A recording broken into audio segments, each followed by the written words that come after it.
अगर पश्चिम बंगाल में ममता बनर्जी के 5% वोटर खिसके तो बीजेपी नंबर 1 पार्टी बन सकती है। यानी सिर्फ 5% वोट और बंगाल की सत्ता बदल सकती है। यह कोई अनुमान नहीं है, यह बाकायदा एक गणित है। और अगर आप इस गेम को समझ गए तो पश्चिम बंगाल की पूरी पॉलिटिक्स आपको आसानी से समझ आ जाएगी। कहानी शुरू होती है 2015 से, जब बीजेपी ने एक बड़ा फैसला लिया। कैलाश विजयवर्गीय को बीजेपी का महासचिव बनाया गया और उन्हें भेजा गया पश्चिम बंगाल, एक ऐसा राज्य जहां बीजेपी लगभग मौजूद ही नहीं थी। उस वक्त बंगाल में बीजेपी के पास क्या था? सिर्फ 2 सांसद और विधानसभा में 0 विधायक, यानी जमीन शून्य लेकिन मिशन बहुत बड़ा। फिर आता है साल 2019 का लोकसभा चुनाव और यहीं से शुरू होता है असली ट्विस्ट। बीजेपी ने 42 में से 18 सीटें जीत ली। पूरा बंगाल हैरान, देश भी हैरान। जो पार्टी 2 पर थी वो सीधे 18 पर पहुंच गई। अब एंट्री होती है 2021 के विधानसभा चुनाव की, जहां पर सीधा मुकाबला था बीजेपी और ममता बनर्जी की टीएमसी के बीच। नतीजे क्या रहे? टीएमसी 48% वोटों के साथ 215 सीटें जीतती है, बीजेपी 38% वोटों के साथ 77 सीटें। यानी सत्ता नहीं मिली, लेकिन बीजेपी ने इतिहास जरूर बनाया।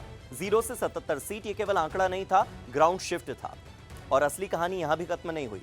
असली गेम छिपा है उन सीटों में जहां पर हार हुई, लेकिन बहुत मामूली। 2021 में बीजेपी 38 सीटें सिर्फ 5% वोट के मार्जिन से हारी और 75 सीटें 10% मार्जिन से। यानी जीत और हार के बीच का फर्क बहुत छोटा था और बस थोड़ी सी हवा बदलती तो शायद पूरे नतीजे बदल जाते। अब आते हैं 2026 पर, जहां बीजेपी अब तक की सबसे मजबूत पोजीशन में मानी जा रही है।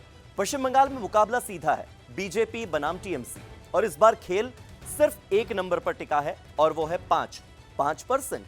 अगर बीजेपी टीएमसी के सिर्फ 5% वोट अपने पाले में कर लेती है तो होगा क्या? गणित यह कहता है कि जो 75 सीटें 10% मार्जिन से हारी थी और जो 38 सीटें 5% मार्जिन से, उसमें बड़ा स्विंग आ सकता है। और ऐसे में बीजेपी की सीटें 77 से बढ़कर करीब 150 के पार जा सकती है, 152 तक। यही नंबर उसे बना सकता है नंबर 1 पार्टी। इलेक्शन एनालिस्ट भी मानते हैं कि इस बार ममता के लिए मुकाबला पहले जितना आसान भी नहीं, क्योंकि मैदान में कुछ बड़े फैक्टर्स हैं। एक तो हिंसा, एंटी इनकम्बेंसी, बेरोजगारी और लोकल लेवल पर बढ़ता असंतोष। ये चारों मिलकर बना सकते हैं एक ऐसा राजनीतिक तूफान। और सवाल यही कि क्या बीजेपी मजबूत हुई है या नहीं।